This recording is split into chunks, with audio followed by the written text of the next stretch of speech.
Olá, olá a todos, boa noite, sejam todos muito bem-vindos, as meninas que acabaram de entrar.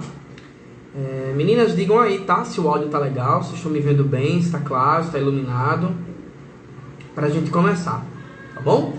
Vamos dar aí mais um minutinho. Boa noite, Fátima. Mais um minutinho pra gente começar efetivamente nossos assuntos, que são vários hoje, né? Tem bastante coisa legal pra gente conversar hoje, tá? Então, vamos dar aí mais um minutinho para ver se entra mais alguém. Fátima, diz aí se o áudio tá bom, se tá me ouvindo direitinho, se tá tudo certo. Camila também.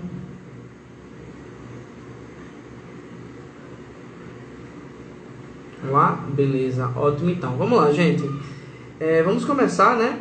Vocês estão todos cientes que a gente começa às 19.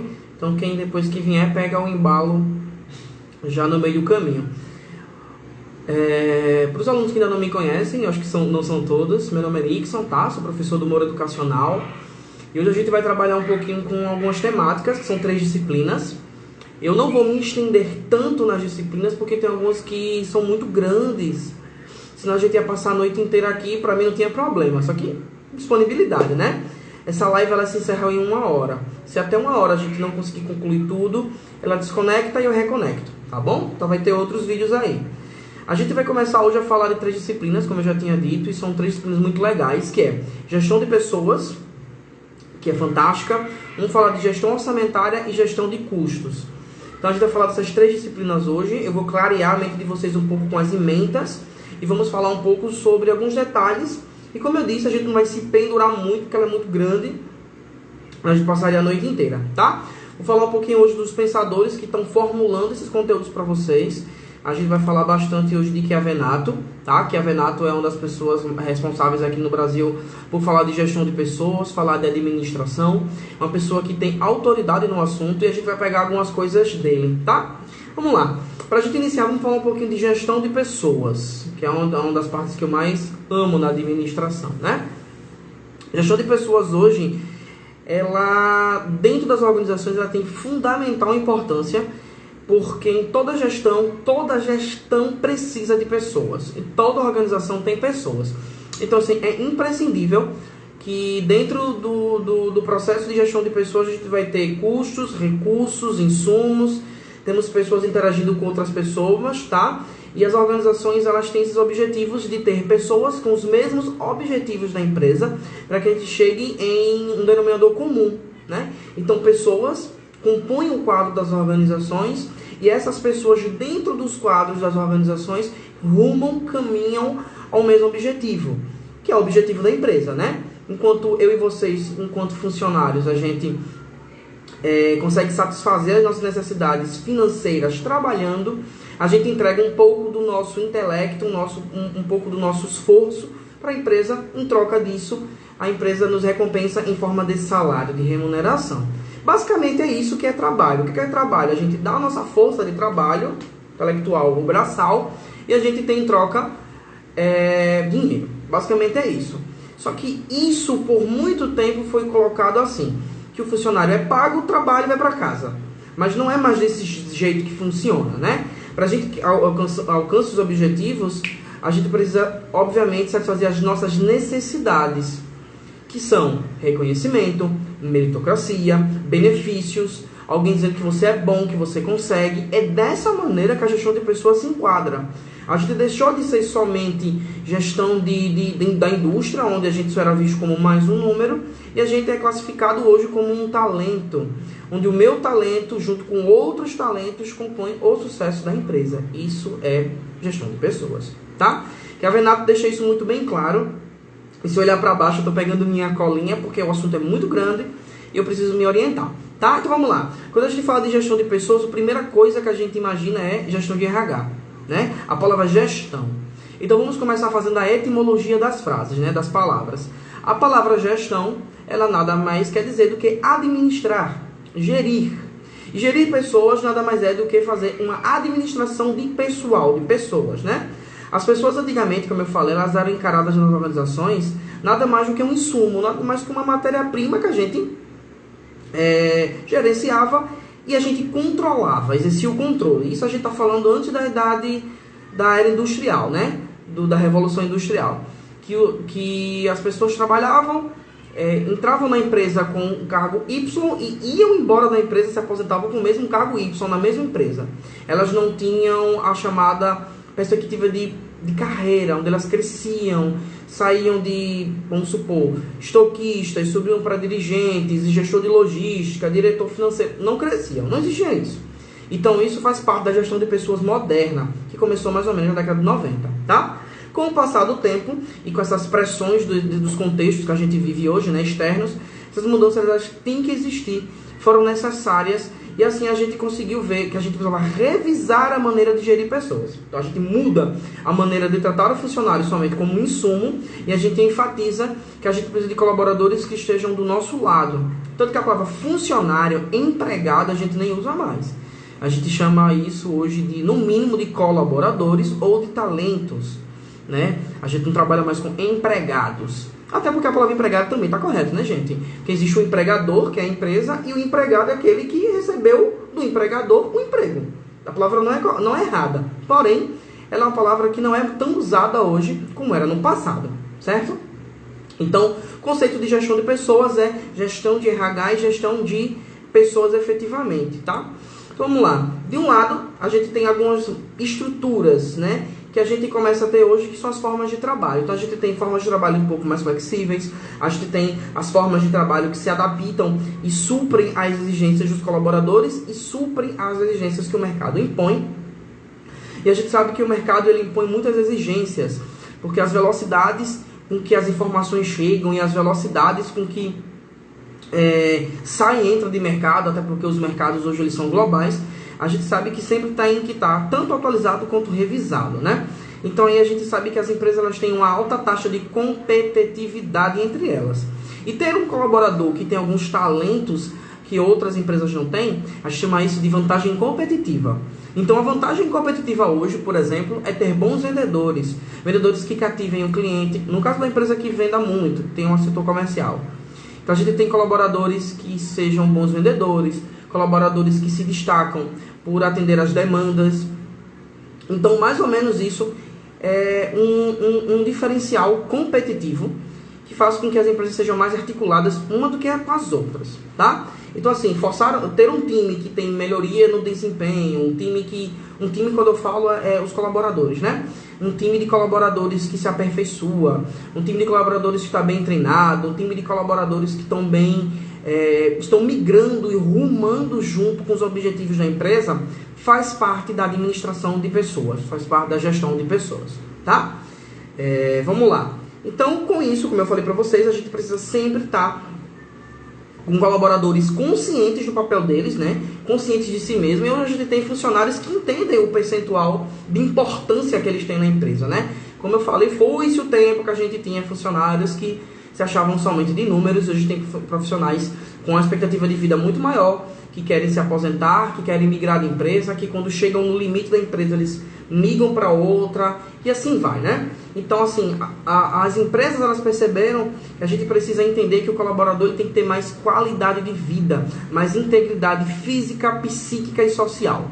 Então a gente sabe que a gente não trabalha, por exemplo, 18, 20 horas como trabalhava antes da Revolução Industrial, onde os funcionários eles trabalhavam 18, 12, 14, 20 horas na empresa, saíam da empresa praticamente para ir para casa trocar de roupa e volta para a empresa.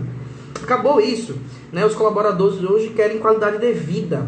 Uma empresa hoje, por exemplo, que não funciona sábado e domingo, ela é preferência pelos colaboradores, porque ela sabe que não trabalhando sábado e domingo, ela vai ter um tempo para fazer um churrasco com a família, sair com os filhos, ficar em casa, descansar, ler um livro. Então isso é integridade física do funcionário, integridade psíquica, porque a nossa mente cansa, e por último, nada mais é do que social também, onde melhora a nossa vida, tá? Novamente, reforçando, essa gestão de pessoas, ela foi iniciada por Fayol, que é um pensador, tá? E ele começou a dizer o seguinte, frase dele, tá? Que a administração de pessoas, ela tem funções essenciais em toda empresa, e que essa administração ela precisa ser subdividida. Fayol é um dos nossos pensadores, né? Que vão aí enlarguecer o nosso conceito de gestão de pessoas, e a gente vai falar um pouco deles agora, tá? Então aqui eu vou fazer algumas distinções. Fayol dividiu isso em funções administrativas. E quais foram essas funções? Planejamento, organização, coordenação, comando e controle. Então, na cabeça de Fayol, que criou a teoria, né, que a gente fala de Fayol, ele salienta muito bem que a gente precisa prever, precisa organizar, dirigir, coordenar e controlar todas as tarefas de uma empresa, independentemente do nível da hierarquia. Ou seja, de diretor, gerente, coordenador, funcionário. Todos eles têm uma hierarquia. E cada um, ele segue essa hierarquia e a gente precisa prever o que vai acontecer, organizar, dirigir, coordenar e controlar todas as atividades desses colaboradores, independentemente de que nível ele está. Desde o diretor, do CEO, do gestor, do coordenador, do colaborador, tá? E quando a gente vem com a Revolução Industrial, a gente começou a parar de fabricar na mão e começou efetivamente a fazer por máquinas, a gente teve muitas mudanças nas formas de produção e a gente viu que houve a necessidade de revisão das formas de gestão, que era aquela gestão que a gente chamava de chão de fábrica, né? Que são os funcionários embaixo. Por exemplo, quem são os chão de fábrica? São os colaboradores que estão ali com a mão na massa, né? Que não estão usando somente a mente, mas sim o braçal e executando as atividades, né? Então, assim, a gente precisou rever a forma de gestão, de acordo com Fayol, né? Um dos pensadores, tá? Vamos falar um pouco agora de Taylor, Frederick Taylor. Frederick Taylor criou, assim, o chamado Taylorismo, tá? Desenvolveu alguns estudos e a respeito de algumas técnicas de racionalização do trabalho dos operários, chamado de Price Rating System, que foi mais ou menos em 1985, e o Shop Manager, que foi em 1903. Então a gente tem algumas ideias que faziam o seguinte: a divisão do trabalho, né? Então Taylor, ele, diferentemente de Fayol, muito próximo também, vocês podem achar, ele definia que ele fez um estudo baseado na experiência da fábrica. Lembre-se que na época a gente não tinha serviços como a gente tem hoje, né? A gente tinha fábricas. Então hoje, na nossa época moderna, ou pós-moderna, ou na época de informação que a gente vive hoje, é que a gente sabe que a gente tem serviços além de produtos. Mas naquela época não, em 1911, né, mais ou menos, que ele publicou o primeiro estudo dele, chamado de Princípios da Ciência. Ele calculou claramente que a gente só tem que estudar a fábrica, a experiência de fábrica, generalizando isso, tá? Então, essa característica muito marcante do estudo do Taylor, ela fala que a gente precisava fazer uma organização científica do trabalho, organizar o trabalho de maneira científica, e a gente enfatizava tempos e métodos para isso, e por isso a gente tem na nossa teoria da administração científica baseada no Taylorismo, tá? Também Taylor via essa necessidade muito preeminente de aplicar esses métodos científicos na administração para garantir a execução dos objetivos de máxima produção a um custo mínimo. Então a gente tem que fazer o quê? Produzir muito e que esse custo seja menor. A gente vai falar um pouquinho de custo mais para frente em outra disciplina, tá? Então, mais ou menos é isso que Taylor pregava. Que o trabalho do operário ele tem que ser racional, produzir bastante e ter um custo mínimo para a empresa. E esses métodos, eles teriam que ser aplicados, certo?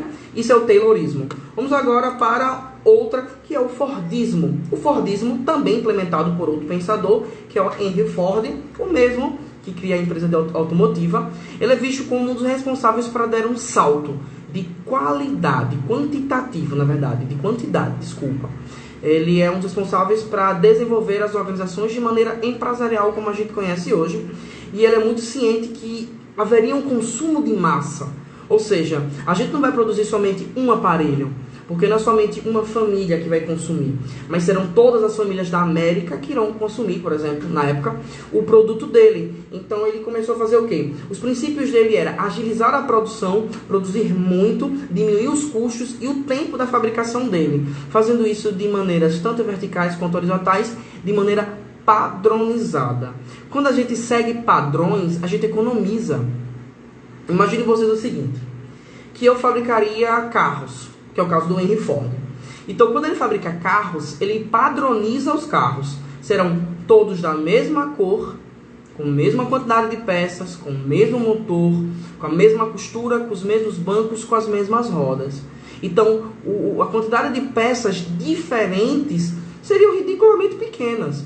Porque se eu fabricaria 10 carros, eu fabricaria 10 carros diferentes, com 10 cores diferentes, com 10 costuras diferentes, com 10 manivelas Não, ele padroniza as mesmas rodas, os mesmos motores, as mesmas cores para os mesmos veículos. Então a gente consegue fazer o quê? Economizar, padronizando e agilizando. Padronizar eu agilizo, eu economizo e eu consigo entregar para todos os clientes um produto com o mesmo nível de qualidade, mais barato e maior velocidade. Isso é o Fordismo, ok? Daí, Dutra, que também é um pensador do material de vocês, ele falou o seguinte, que a gente precisa começar a entender o que é gestão de pessoas, além disso que eu comentei com vocês, que nada mais é do que o processo de entender as teorias da administração, entender um pouquinho que naquela época o funcionário ele é tratado como um número, e a partir da Revolução Industrial a gente começou a entender que o funcionário é um talento, e por ser talento eu preciso entender as necessidades do colaborador, e ao passo que eu entendo a minha necessidade enquanto empresa, eu preciso recrutar um colaborador, recrutar um talento que tenha os mesmos valores que a minha empresa tem. Por exemplo, vamos falar um pouco agora de recrutamento e seleção, o famoso RS, tá? Que é denominado nada mais é do que captar pessoas, né? O recrutamento é muito importante porque ao passo que eu recruto pessoas, recruto talento, contrato pessoas, faço seleção de pessoas que têm o mesmo pensamento da empresa, é muito mais fácil fazer com que esse colaborador ele seja moldado à figura do que eu preciso na minha empresa. Então imagine vocês que eu contrato pessoas que não acreditam no trabalho da minha empresa. Vai dar certo essa contratação? Esse colaborador ele vai ser um bom colaborador? Ele vai ser um bom funcionário? Ele não vai. Ele não vai porque ele não acredita no trabalho da empresa. Se ele não acredita no trabalho da empresa, ele não vai exercer um trabalho bom. É simples, tá? Imagine vocês, por exemplo, que eu contrato um vendedor. Um vendedor para uma loja de sapatos, por exemplo. Uma loja de sapatos que trabalha com pressão, de venda, de números. Se esse colaborador não gosta de trabalhar com vendas, se esse colaborador ele não gosta de trabalhar com pressão, ele não se dá bem em equipe, esse colaborador ele vai ser demitido. E ao passo que eu demito esse funcionário, eu gastei com recrutamento, eu gastei com seleção, eu gastei tempo, eu gastei experiência, eu gastei imersão, eu gastei contratação, eu gastei com documento, eu gastei para colocar ele no E-Social. Então assim, tempo perdido. Porque daqui a 15 dias, 30 dias, 45 dias, que é um dos prazos que a CLT dá, né, os prazos de contrato de experiência, que pode ser 2 de 45, 1 de 30, 1 de 60, eu perdi. Porque o funcionário não vai se desligar. Por que ele vai se desligar nisso? Porque ele não acredita nos mesmos valores da empresa, tá? Então vamos lá. Para a gente ter um potencial assertividade no processo de recrutamento e seleção, a gente primeiro tem que entender como é o processo de recrutamento e seleção das empresas. Cada empresa trabalha com um processo de recrutamento e seleção de maneira diferente. Existe sim um passo a passo que faz com que a gente consiga melhorar isso, porém, a gente precisa entender que a gente tem que ter um padrão para isso, ter um esboço do que é esse recrutamento e seleção para que a gente tenha sucesso para isso, tá? Então vamos lá. Os gestores eles precisam estar aptos a fazer essa triagem de perfil. De que maneira? O indivíduo que trabalha com isso, ele tem que entender que ele vai estar misturado com várias gerações. Que gerações, gente? Gerações de pessoas da geração Z, da geração Boomer, da geração Baby Boom, são pessoas mais novas. Então todas as empresas elas têm pessoas de 19 anos, 18 anos, 25, 30, 40, 45, 50. E sempre a gente tem colaboradores mais jovens e colaboradores mais velhos. Cada colaborador desse é de uma geração. Então assim, cada um deles tem uma visão e um comprometimento diferenciado com o trabalho e com a organização em si. Então a gente precisa entender que o gestor, o gerente, o coordenador, ele precisa ter esse perfil de saber trabalhar com cada um deles, e cada um deles é diferente entre si. E cada um deles consegue contribuir com o sucesso da empresa por meio das suas características, tá? Porém, essas dificuldades elas precisam estar totalmente anuladas ou fazer com que os questionamentos eles não consigam afetar o trabalho. Então o gestor, até para recrutar pessoas, por exemplo, se eu sou uma pessoa que tenho, vamos lá, eu tenho 27 anos, eu quero recrutar pessoas mais novas, eu tenho que ter a cabeça aberta que eu preciso para determinados cargos, determinados perfis, pessoas com idades diferentes para que contribuam no sucesso da empresa. Isso é completamente normal.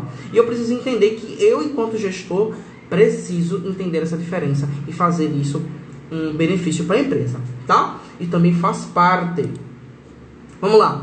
Primeiro de tudo, eu vou trabalhar aí com a administração de RH. A administração de RH eu vou trabalhar com algumas palavras que a gente chama isso de subsistemas de RH, tá? Que primeiro deles é o primeiro das palavras que eu vou utilizar, o que eu chamo de provisão. Nixon, o que é provisão? É quem vai trabalhar na empresa, tá? Quem é as pessoas que vão trabalhar conosco?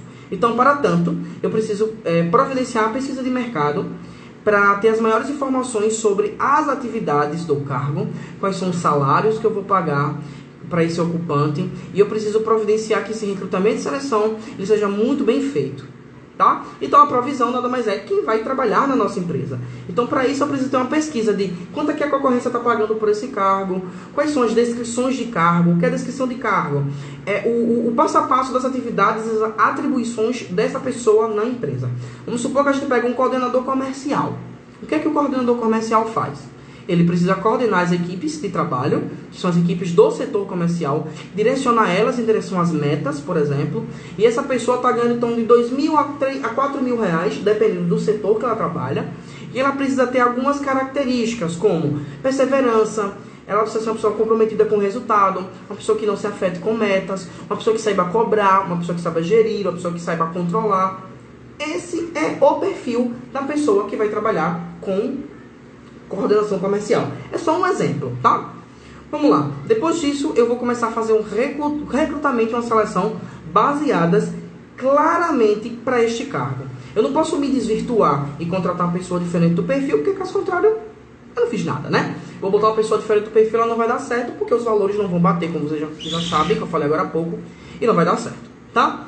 Segundo a administração de RH, além da provisão, que eu já falei, já para aplicação. Nixon, que é a aplicação?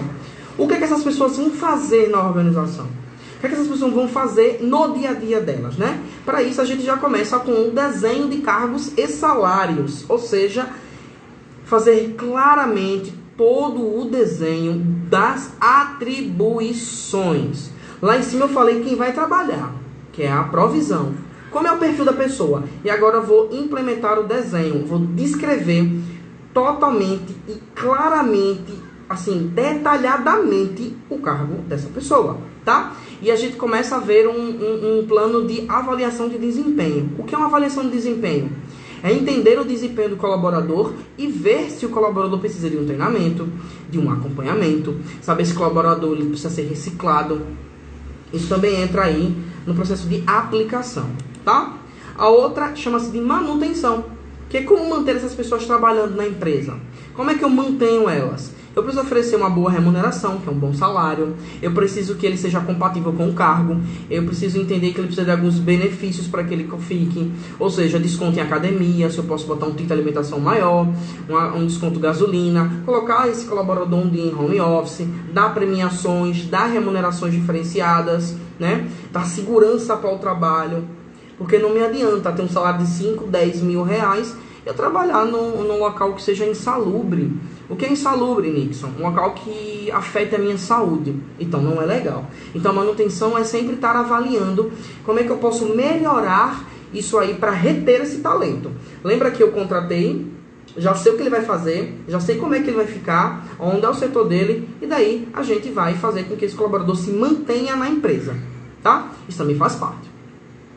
Daí a gente vai fazer o processo de desenvolvimento do colaborador, que é desenvolver o colaborador dando treinamentos e desenvolvendo as habilidades e competências dele, ou fazendo com que isso aflore ainda mais dentro da empresa. Isso automaticamente faz com que os números desse funcionário aumentem ainda mais. Total, fundamental, esse plano de desenvolvimento de carreira, onde hoje ele é coordenador, mas ele pode subir para diretor, ele pode subir até para gestor final. Desenvolvimento, tá? E por último é o controle. Quem são e o que fazem as pessoas na organização, tá? Por exemplo, já implementar um sistema muito claro, informação de controle e auditoria de pessoais. Isso é simples. Então aí eu falei para vocês várias etapas dos subsistemas de RH, tá? Bem clarinho aí para vocês, bem tranquilo. Recrutamento. Vamos falar agora de recrutamento. O recrutamento, ele nada mais é do que um conjunto de técnicas que o gestor pode utilizar. Quem é o gestor? Um administrador formado em administração. Pode ser um gestor de recursos humanos, uma pessoa que seja formada em gestão de RH. Pode ser um psicólogo, que pode também aplicar testes psicológicos. Todas as pessoas estão habilitadas a fazer recrutamento, tá? Porém, cada uma vai utilizar de uma maneira diferente para fazer o processo de recrutamento. O psicólogo ele vai utilizar das ferramentas dele, o administrador das ferramentas dele, e o RH, o gestor de RH, vai também utilizar as ferramentas que ele tem para fazer isso, tá? Recrutamento, como eu falei, é um conjunto de técnicas que visam buscar os colaboradores e qualificar a ocupar esses colaboradores aos cargos dentro da empresa, e sempre que a gente precisa atrair os colaboradores com todas as características e com todas as habilidades necessárias para que preencham essas vagas que eu tenho em aberto, tá? Ou que vão ser abertas. A gente pode fazer esse recrutamento e seleção e fazer um banco de dados, um banco de talentos, que depois eu posso recrutar isso assim que eu precisar. Tem empresas que fazem, tá? A gente não precisa necessariamente fazer só recrutamento para contratar. A gente recruta, salva no banco de dados, tem esse talento, tem um currículo, e numa necessidade eu vou lá e pego esses dados e faço o recrutamento final, porque já está pronto, tá? Então a gente faz esse diagnóstico para levantar essa mão de obra qualificada, que é muito complicado recrutar pessoas, é muito complicado recrutar talentos e que esses talentos sejam maravilhosos, porque assim, não é fácil encontrar mão de obra qualificada no mercado, tá? E as que a gente encontra, elas normalmente já trabalham para alguém ou querem um salário maior, então assim, recrutar pessoas é muito complicado, tá, gente? Mas a gente consegue, tá? Uma vez analisadas as necessidades dessa mão de obra, a gente primeiro faz uma pesquisa. O que é que eu preciso para esse cargo? Então eu vou elencar, vou ver o que é que eu preciso e eu vou começar a buscar essas pessoas, né, de maneira tanto interna quanto externa. O que é interna, Nixon? Pode ser que alguns funcionários que já trabalhem conosco possam ser promovidos, a chamada promoção. Eu pego alguém deste cargo e migro essa pessoa para outro cargo. Isso é um recrutamento interno, que eu recruto dentro da própria empresa colaboradores que queiram mudar de cargo. Eles passam pelo mesmo processo de um recrutamento externo, que é quando eu convoco pessoas de fora da empresa para ocupar o cargo, tá? Então a gente tem dois tipos de recrutamento. O interno, que eu faço com pessoas que já são dentro da organização, que vão migrar de cargo, né, fazer a promoção. Ou recrutamento externo, onde eu abro para pessoas fora da empresa esse recrutamento, tá? Que eu atraio essas pessoas. A gente vai, lembrando que a gente sempre precisa de pessoas dentro do perfil da empresa, então a gente joga essas informações, do caso do externo e do interno, a gente faz aí a divulgação disso, né? E-mails qualificados, que podem ser... Antigamente eu usava muito jornal, hoje a gente não usa mais. Então a gente pode, por exemplo, jogar a vaga no Instagram da empresa, a gente pode jogar a vaga no LinkedIn da empresa, nas páginas, no site, a gente pode usar a ajuda de consultores, a gente pode colocar, por exemplo, nos WhatsApp, a gente tem uma infinidade de locais onde a gente pode recrutar essas pessoas, tá? Divulgar o perfil. Quais são as técnicas que a gente pode fazer esse recrutamento? Existem algumas que eu vou mencionar para vocês, tá? Por exemplo, entrevistas, que podem ser entrevistas pessoais, né? Tete a tete, olhando pro candidato. Pode ser entrevistas por telefone, onde eu já ligo para o candidato com o currículo dele em mãos, que ele já me enviou o currículo, que pode ser por e-mail ou presencial.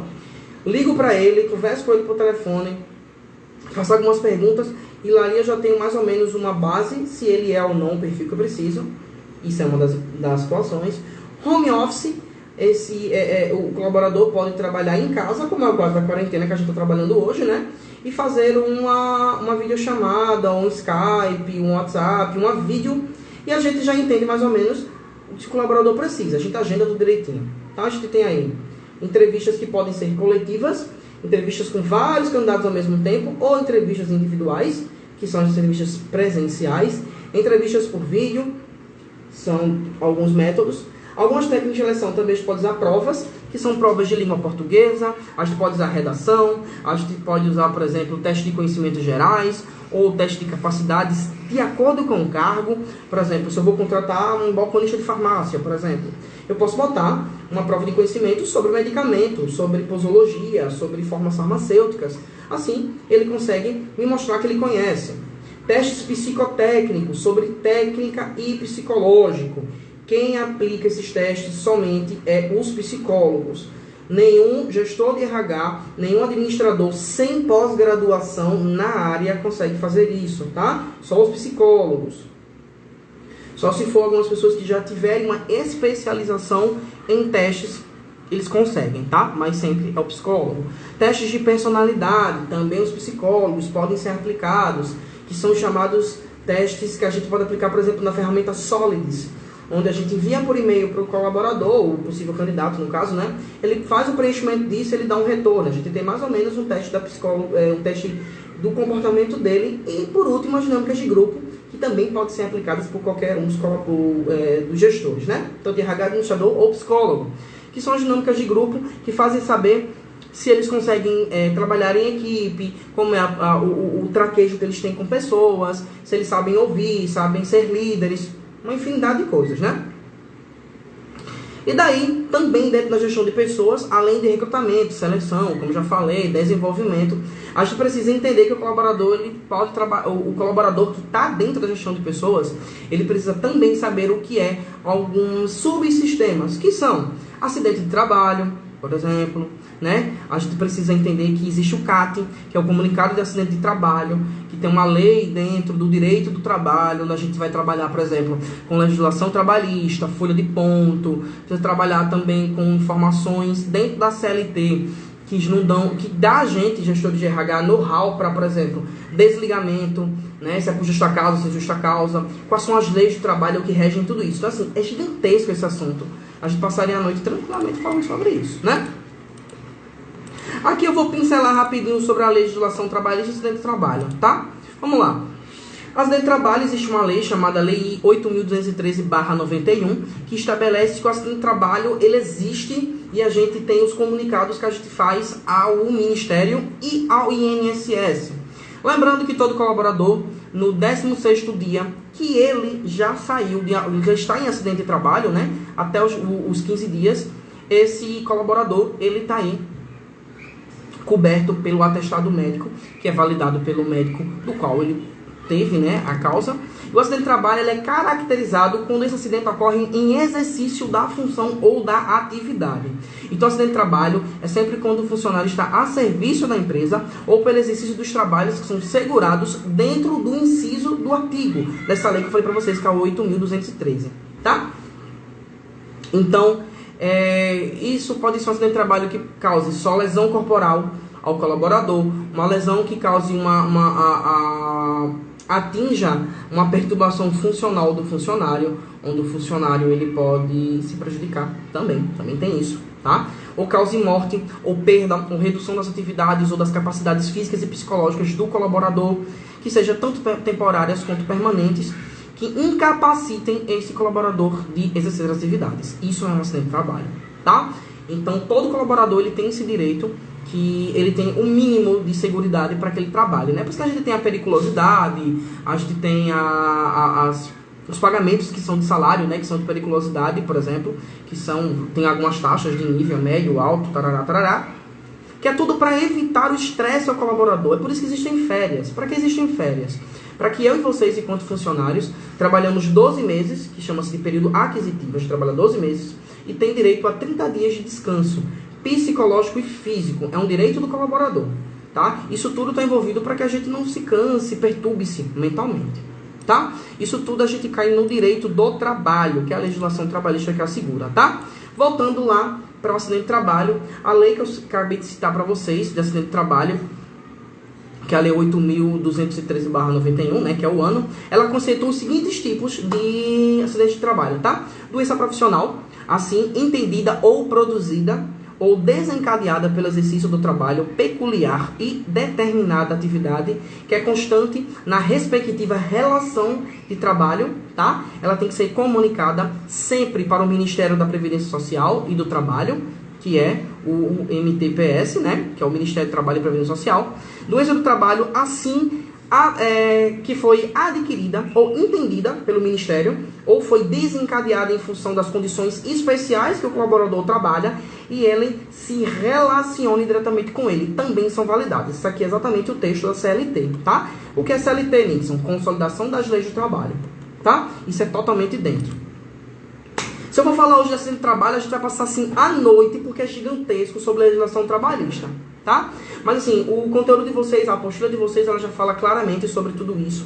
Então assim, a gente não precisa se esticar tanto, tá? É fantástico. Leiam, que a apostila de vocês é muito completa e tá com uma didática muito boa, tá? Legislação do trabalho. Existem leis que antes da CLT, que foi imposta por Getúlio em 44, né, mais ou menos, essas leis de trabalho eram soltas, eram várias leis dentro da Constituição Federal. Então a Constituição Federal, ela assegurava os direitos do trabalho, mas era muito solto. Então Getúlio conseguiu pegar todas as leis soltas e ele formulou em uma única, que chama-se de CLT, que é a Consolidação das Leis Trabalhistas. Ali a gente tem todas as leis de trabalho reunidas em uma única, e a gente tem ali assegurado o direito do trabalho. Ele é definido ali, né, que a gente tem algumas regras e alguns princípios que o empregador precisa dar ao empregado e o empregado ao empregador, né? Então a gente tem ali algumas situações que fazem com que o trabalhador ele seja subordinado e o colaborador ele não seja... A lei assegura condições de trabalho dignas e salubres ao funcionário, tá? Fazendo com que esse trabalhador ele tenha vida social, vida no trabalho e tenha um mínimo de direito que assegura ele, tá? Então a lei trabalhista, a legislação trabalhista, ela assegura basicamente tudo isso pra gente, tá? Como eu falei pra vocês, ela assegura pra gente um mínimo, que é o FGTS, que é o Fundo de Garantia de Tempo de Serviço. Ela assegura a remuneração, que é o nosso salário. Ela também assegura, por exemplo, que a gente tem um ambiente salubre, limpo, higienizado, tá? E ela assegura também que a gente tenha as nossas férias. Ela assegura também que a gente tenha uma carga horária de 8 horas todo dia, 44 por semana e 220 ao mês. Ela assegura o pagamento do nosso salário em dinheiro, não em benefícios. Por exemplo, imagine vocês que eu trabalho para a Souza Cruz, a fabricante de cigarros, por exemplo. Ela não pode, por exemplo, me pagar em cigarro, porque é nítido que o cigarro ele já é comprovado que ele faz mal à saúde das pessoas. Então, por exemplo, eu não posso receber em cigarro salário, tem que receber em espécie. Então, a CLT, ela cobre muitas atividades profissionais, ela foi incluindo, com o passar do tempo, a consolidação das leis de trabalho, a CLT, ela foi colocada na Lei 5.452, de 1º de maio de 1943.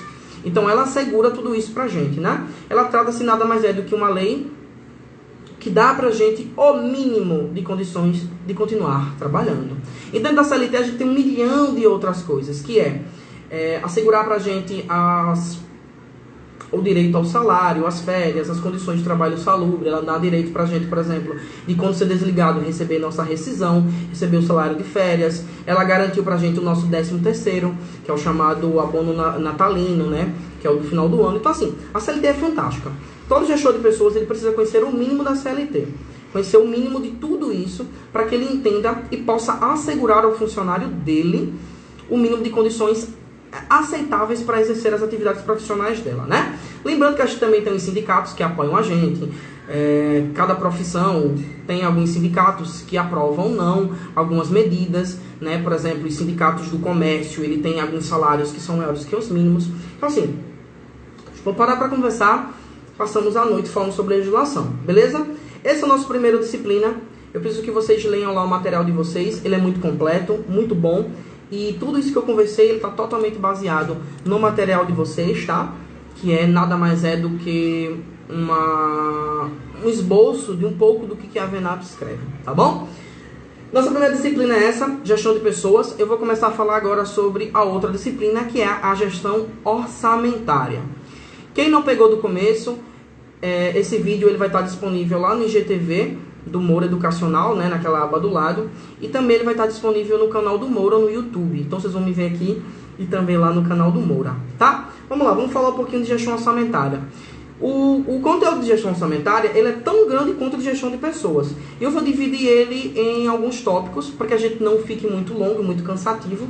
Então, quando tiver próximo de fazer 1 hora a nossa live, eu encerro a gestão de orçamentária e a gente entra no outro assunto, que são os 3 da noite, né? Gestão de pessoas, gestão de custos e gestão orçamentária. Já falamos aí de gestão de pessoas, vamos falar um pouco de gestão orçamentária. Nixon, o que é gestão orçamentária? O orçamento nada mais é do que um plano financeiro, tá? Para que a gente tenha o exercício de toda a organização, ela precisa de um plano financeiro. Então, o orçamento empresarial, ele tem pela finalidade, né, o conceito dele, de identificar os componentes desse planejamento financeiro que abrangem todos os conjuntos de operações anuais dessa empresa, que podem ser anuais, trimestrais, tá?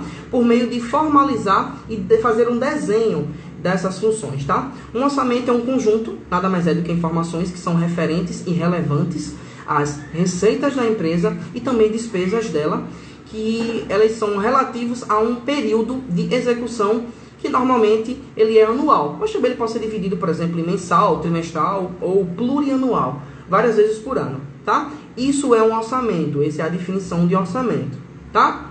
O orçamento, de acordo com dois pensadores do material de vocês, nosso material, que é o Anthony e o Govindarajan, ele diz o seguinte, que para um bom orçamento, a gente precisa ter um instrumento de planejamento e controle das operações em curto prazo, tá? Que geralmente, um orçamento operacional, ele cobre um período de um ano e ele também inclui as receitas e as despesas e os custos que são previstos para esse período da empresa. Então, todos nós trabalhamos com orçamento, não trabalhamos? Por exemplo, eu e vocês trabalhamos com o nosso salário. Se a gente sabe que a gente vai ganhar um salário fechado, que é aquele salário que não é variável, nem que sobe, nem que desce, que também a CLT, aproveitando o engancho, ele dá um salário mínimo pra gente, a gente entende que a gente vai ter, por exemplo, 1.045 no mês para gastar. Então a gente tem que fazer as nossas contas baseadas em 1.045. A empresa também faz isso. Então, por exemplo, a empresa, ela diz, Nixon, o teu orçamento esse ano, 12 meses, para marketing e propaganda é de 50 milhões. Então, em 12 meses, o Nixon tem que trabalhar com 50 milhões. Eu não posso, por exemplo, contratar um profissional ou um modelo em campanhas de TV que passem de 50 milhões, porque eu não vou ter orçamento. Esse orçamento ele foi baseado em várias variáveis, e esse orçamento ele pode ser tanto mensal, trimestral ou anual, como eu falei lá no começo, certo? Então, a gente tem que, finalidade, entender os componentes que vão fazer esse orçamento e gerir o orçamento e mostrar para a diretoria da empresa, tá? Vamos lá. A maior parte das empresas, tanto multinacionais de grande porte e médio porte, eles sabem que o desenvolvimento de bons orçamentos ele é baseado em identificar quais são as receitas que entra, o que é custo para as empresas, tá? E a gente tem que entender claramente o que entra da empresa e o que pode ser gasto. Eu não posso tudo que receber gastar, por exemplo, em marketing e propaganda. Eu tenho funcionário, eu tenho folha de pagamento, eu tenho tributo, eu tenho imposto, eu tenho legislação trabalhista que me obriga a pagar alguns impostos. Então, assim, eu tenho que entender que o meu orçamento ele tem que ser baseado em tudo. Aluguel, folha de pagamento, tem que ser baseado em insumos, produtos de despesa, receitas, gastos que eu não imaginava que a gente tem. Tudo isso tem que ser contabilizado no orçamento, com algumas margens, né? Segundo o Fresato, que é um dos pensadores que também comprou o nosso material, o orçamento é um plano financeiro para implementar uma estratégia para a organização e para algumas determinadas atividades. Esse plano ele tem que demonstrar todos os recursos que a gente tem, que são necessários, né? E de que forma ele deve ser utilizado. E a gente sempre tem que comunicar para a empresa quais são os objetivos desse plano financeiro, que é com esse orçamento, tá? E priorizar durante esse período tudo o que vai ser feito. Nada mais é aquilo que a gente já conversou. Saber que eu tenho 50 milhões e eu tenho que usar 50 milhões para fazer o marketing. Em 12 meses eu vou dividir isso com a minha equipe e eu tenho que saber claramente quanto eu posso gastar por mês, com que tipo de veículo eu vou utilizar, quais as pessoas que eu vou contratar para isso, quais são as empresas responsáveis para fazer o merchan. Isso é um dos exemplos, né? Várias áreas podem ser beneficiadas com orçamento. A área de RH principalmente, porque ela trabalha indiretamente com orçamento. O que é? Folha de pagamento, que é a coisa mais pesada de uma empresa. Ela trabalha com impostos, ela trabalha com os encargos trabalhistas, né? Então a gente trabalha com RH, a gente trabalha com departamento pessoal, marketing, compras, insumos, várias outras também trabalham com orçamentos, tá? Quais são os objetivos para elaborar um bom orçamento empresarial? Eles são os seguintes. Ele precisa ser baseado em 6 tópicos. Primeiro, tomar decisão. Gente, para que eu consiga bater o objetivo da empresa, eu preciso também que o objetivo da empresa ele seja baseado no orçamento. Qual é a tomada de decisão? Qual é a decisão que eu preciso para elaborar um orçamento? A decisão que eu tenho hoje, por exemplo, vamos pegar novamente a questão do marketing. Eu preciso que o meu produto seja conhecido por todo o país. Para isso, eu preciso investir em merchandising ou expansão. Então, para tomar essa decisão, eu preciso ter um orçamento empresarial que tem que ser baseado nisso, certo? Depois a gente vai para planejamento e controle. Precisamos controlar e planejar tudo isso que a gente vai ter de orçamento, para que a gente consiga, para o próximo tópico, fixar objetivos e metas a curto, a médio e a longo prazo, tá? Manter a administração sempre informada de tudo que a gente está fazendo, confrontar o orçamento realizado com o executado, né?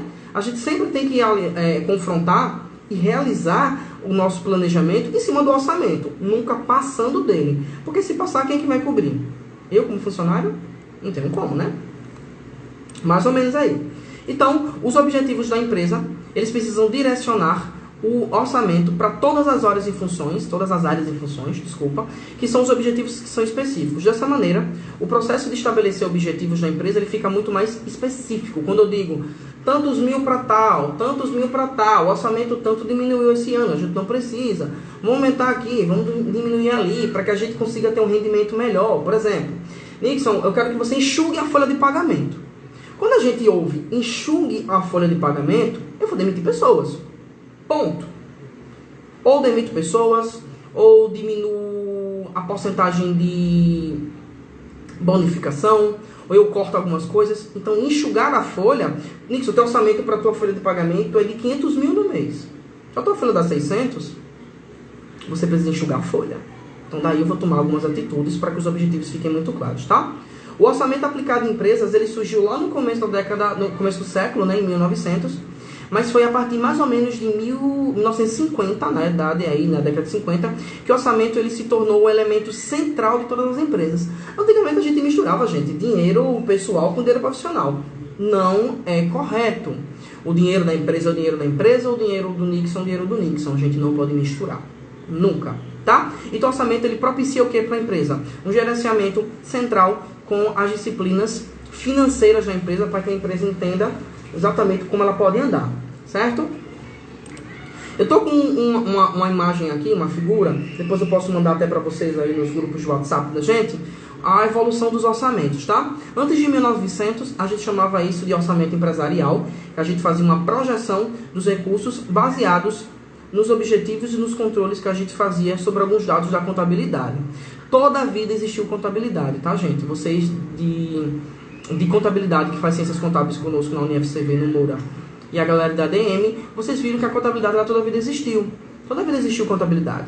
E a contabilidade ela serve exatamente para isso, para contabilizar e dar direção, direcionamento e tomar decisão dentro das organizações. Então existiu o orçamento empresarial, que é esse aí. Em 1919 a gente começou a fazer o chamado orçamento contínuo. A gente começava a renovar esse período e concluído, e a gente acrescia nessa projeção aí o mesmo período, para a gente ter uma noção, tá? Conseguimos depois aí fazer o orçamento de base zero, que também está no material de vocês, eu não vou explicar porque ele é muito grande, mas mais ou menos ele fazia o quê? Projeção dos recursos na estaca zero, com justificativa para gerar novos gastos, está no material de vocês. Em 1970, a gente começou a usar o orçamento flexível, que era a projeção dos recursos em vários níveis de atividade, também está explicadinho no material de vocês, tá? O orçamento por atividades, já na década de 80, onde ele fazia a projeção dos recursos baseado nas atividades através de alguns direcionamentos e alguns indicadores. E por último, no ano de 2000, o Beyond Budgeting, que era a projeção dos recursos de forma descentralizada e flexível, guiado por um conjunto de princípios, tá? Esses são alguns aí das evoluções dos orçamentos, tá? Vamos falar um pouquinho hoje agora do processo do responsável pela área de orçamento. Lembra que lá no RH, na disciplina que a gente acabou de falar, a gente comentou um pouquinho sobre desenhos de cargos, né? A gente chama isso no RH de descrição de cargos. E a gente precisa entender que o responsável pela área de orçamento, esse profissional, ele tem uma responsabilidade. Qual é? Vou citar para vocês algumas delas aqui, elas são até grandes, tá, gente? Chama isso de descrição de cargos, para que a gente entenda exatamente o que o profissional que trabalha com orçamentos, né, o responsável pela área de orçamentos, ele tem que fazer. Primeiro ponto, ele tem que fazer análises. Ele tem que fazer análise de mercado, planejamento, controle financeiro. Ele precisa coordenar, monitorar. Esse é o profissional que trabalha com orçamentos, tá? Precisa coordenar, monitorar e avaliar todas as atividades empresariais através dos relatórios financeiros que a organização mesmo dá para ele, que vem do setor financeiro, do setor contábil, e avaliar todas as atividades empresariais através dos relatórios que chegam até ele. E ele precisa ter uma participação muito ativa nas decisões estratégicas, sempre visando alavancar as operações da empresa e dar resultados positivos, tá? Ele toma decisões nos investimentos, ele destina os recursos financeiros para aplicar em ativos que são ativos circulantes e ativos não correntes, que são os ativos que são permanentes ou não, também está na matéria de vocês bem explicadinho, tá? Não vou me pendurar muito porque ele é muito longo. E a gente precisa também ter um equilíbrio na relação de risco e de retorno dos investimentos, também está no material de vocês, tá? Tomar a decisão desses financiamentos, ele também tem que captar recursos financeiros para fazer também dentro dos financiamentos dos ativos, correntes e não correntes, também está no material de vocês, levando em conta sempre a estrutura do capital da empresa e os financiamentos a curto e a longo prazo. Então, essas são algumas das atribuições, descrição de cargo da pessoa que vai trabalhar com o setor de orçamento, beleza? Daí, a gente entra para o conceito do orçamento de produção, totalmente baseado no material de vocês, tá? De acordo com Padovese, ele diz o seguinte: o orçamento é a expressão quantitativa, em quantidade, de um plano de ação e da ajuda da coordenação e da implementação de um plano. Então, ele diz o seguinte, também para hoje, que é o GI, né, que é o pensador, está no material de vocês, que o orçamento geral ele sempre retrata a estratégia da empresa e a evidencia por meio de um conjunto integrado de orçamento específico, baseado e subdividido em quadros auxiliares dentro da empresa, tá? Esse é o conceito de orçamento de produção, também está no material de vocês. Orçamento de mão de obra, que é a mão de obra direta ou indireta. Ele tem um importante papel dentro das empresas, tá, gente? E na formação do custo total do produto. Isso já é o orçamento de mão de obra. Também está no material de vocês, na apostila. As informações que são necessárias para obter o custo da mão de obra, que também vai ser adquirida através das folhas de pagamento. Então, assim, o orçamento de mão de obra nada mais é do que a folha de pagamento do funcionário, as horas de produção, que estão bem detalhadas no material de vocês, tá certo? Daí a gente pula para algumas estimativas que a gente faz na mão de obra, que pode ser direta ou indireta. A gente também faz a apuração dos custos da produção, que também está no material de vocês. Os orçamentos das despesas administrativas, que são os gastos operacionais, e despesas administrativas, que constituem todas as despesas. E por último, a gente fala aí das características de orçamento da área administrativa. Beleza? Gente, se vocês tiverem com alguma dúvida, a gente pode discutir isso nos grupos de WhatsApp de vocês. Eu estou lá para ajudar todos vocês, tá? Eu vou estar finalizando esse material de gestão orçamentária e de gestão de pessoas. E a gente volta daqui a pouquinho, que é o tempo da gente tomar um copo com água. E a gente volta aí para a última disciplina, que é a gestão de custos, tá? Que eu também vou disponibilizar para vocês isso rapidinho e a gente vai falar um pouco das terminologias. Então, daqui a uns 5 minutinhos eu retorno, a gente finaliza a gestão de custos, falamos um pouco de RH, falamos de gestão de pessoas, falamos um pouquinho de custos e falamos um pouquinho de orçamentos, beleza? Eu volto já com vocês, lembrando que esta live vai estar disponível no GTV do Moura e essa live também vai estar disponível lá no Moura Educacional, no site do YouTube, tá? Volto já com vocês.